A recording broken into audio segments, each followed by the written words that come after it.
Hi mga kapatid sa Toronto, ito si Richard Gomez at samahan niyo ang mga kapatid natin na dadalo dyan. Andyan si Arnel Ignacio, Jelly de Belen at Derek Ramsey sa Pilipinas Expo and Multicultural Trade Show on August 16 sa Metro Toronto Convention Center. Okay? Ingatan niyo sila at mag-enjoy kayo.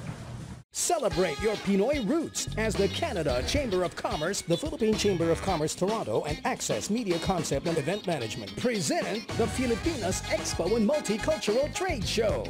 Immerse yourself in Filipino culture. Learn from the best Pinoy entrepreneurs. Kapatid stars Jelly de Belen, Arnel Ignacio, and Derek Ramsey. A special gift awaits all current Kapatid TV5 and Aksyon TV International subscribers. All this and more at the Filipinas Expo and Multicultural Trade Show. August 16 at the Metro Toronto Convention Center with media sponsors Kapatid TV5 and Aksyon TV International.